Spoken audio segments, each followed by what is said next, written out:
What's good, y'all? In this video, I'm going to show you how to take all of your storage solutions for your videos from all of this to a simple solution like this Ugreen NAS here. But before we get into what that is, let's talk about what a NAS actually is. NAS stands for Network Attached Storage, which means exactly that your storage is attached to your network, which not only means your storage is available throughout your home, but it also means your storage is connected to the internet, which makes it available pretty much anywhere. And now for content creators and filmmakers, where this comes into play is you don't, one, have to juggle every single one of these freaking hard drives every time you want to make a video and figure out which files on which drive and go through transferring and unloading and loading. You don't have to, you don't got to do all that. What a NAS does is it gives you that scalable, centralized location to where you can store all your files, easily back up your computer, your other hard drives if you have them, or anything in the household like your phones or iPads, for instance. And centralized location is just one of the benefits of having a NAS system. Say you're a creator and you have a remote editor, they can actually access your NAS directly like it were a Google Drive or Dropbox and do it all internally without having to connect to any external cloud services. Another potential benefit for having a NAS system is media streaming. Say you have a large media library that you own music, movies, and all of that. If you store it on the NAS, you can actually download apps like Plex or connect your NAS to your Sonos system for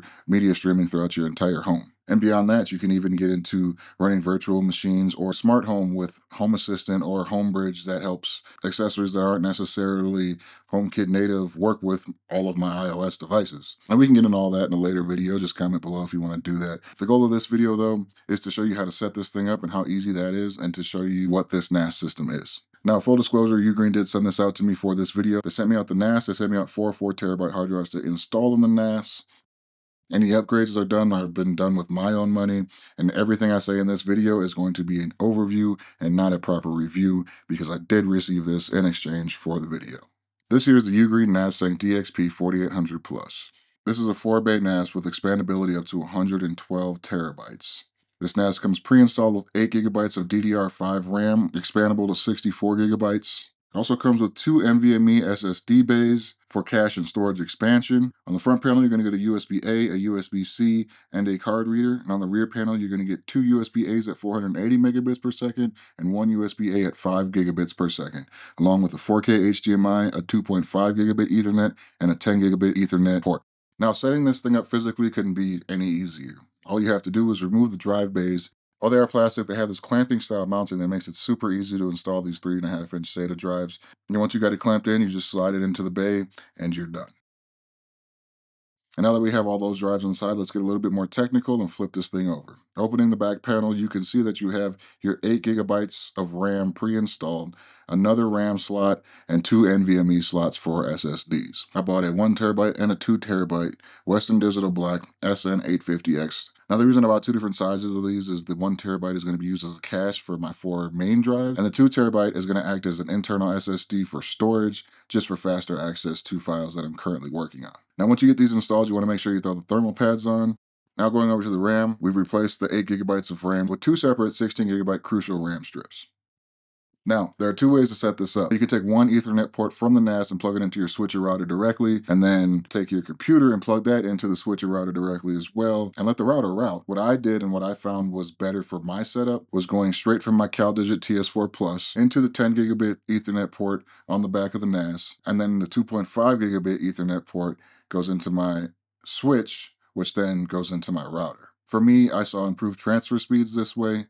I know it's not going to be the same for everybody, but for my setup, this is what works right, and this is what works right now. Will it change in the future? Probably. Now, once you got everything plugged in and everything going, let's jump over into setup, and I'll show you how to do that real quick, and we'll meet right back here.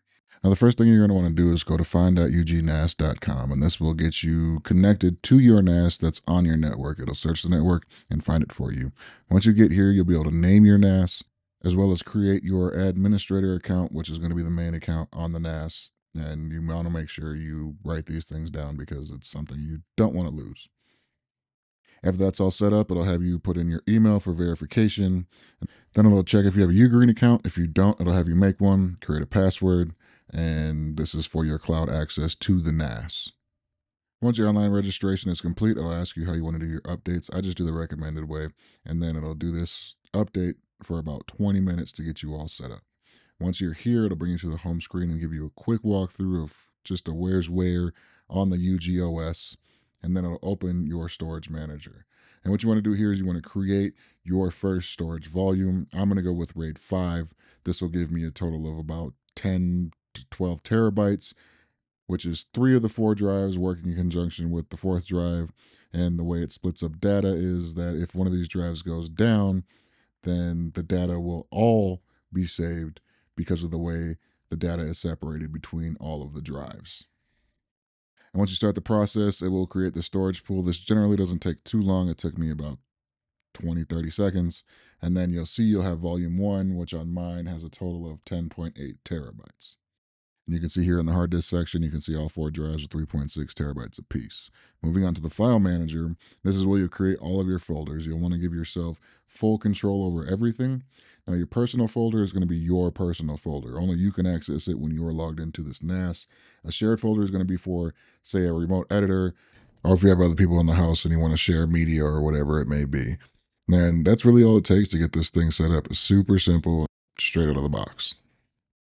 And after getting this thing set up, I've actually really enjoyed it for my workflow. I can edit everything straight off of the NAS system. I don't have to plug in any of my SSDs to my laptop. And if I need something on the go, I can connect to the system from literally anywhere I have internet. Sometimes I'll do it from my laptop. Sometimes I'll do it with the Ugreen NAS app on my iPad. Sometimes I can even access it from my phone or just check on tasks that are getting done in the background while they're happening. But having everything in a centralized location, knowing I can back up specific folders from my Mac or any of my devices whenever I want to, being able to use the smart home bridges and stream media to wherever I need to stream it to and all of my smart devices within the house. And these are things that do take some computer and technical knowledge to set up, so don't go into this thinking that those things are super simple to do. But if you have the knowledge or you have the willpower to learn the knowledge, these things are a big benefit of having a NAS in your home. So if you're tired of juggling all your drives and want something centralized and something that you can access from anywhere, or you're just looking for something that you can store all of your files in one place, or you're looking for something to run all of your media through your house, whichever it may be, a NAS system, I highly recommend it for anybody who's thinking about it. I didn't pull the trigger on this for years, and I'm glad Ugreen reached out to send this to me because it really has made my life just easier overall. Links in the description for this system. And if you like this and got anything out of it, please subscribe, give it a like, and I'll see you in the next one.